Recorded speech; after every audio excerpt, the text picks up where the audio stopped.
Living on my own. My first big move was in November 1969. I came to Sydney to get a job. The CS told me about this hostel for young women in Strathfield.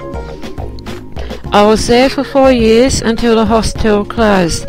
In late November 1973, I found temporary accommodation in Petersham. I went home to Forbes for my Christmas holidays. My parents came back to Sydney with me. With their help, I found a flat. It was in Stanmore and was close to the city and the railway station. It was self-contained and fully furnished with lovely old furniture.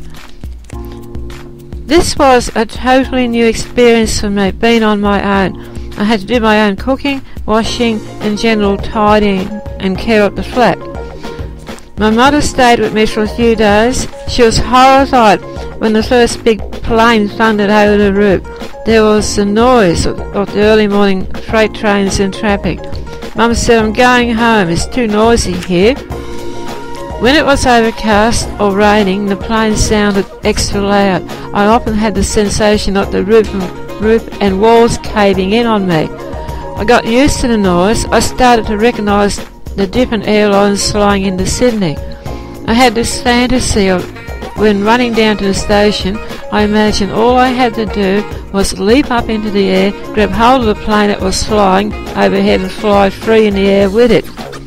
I didn't do all that well at cooking. I hated using the gas stove, so I lived on yogurt, fruit and nuts, cheesecake and ice cream and chocolate and milk.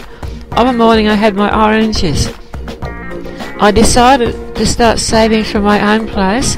Over the next 4 years I put everything I made into the bank. I was lucky in 1978 there was a property slump. It was a buyer's market. With my parents' help I was able to buy my own place.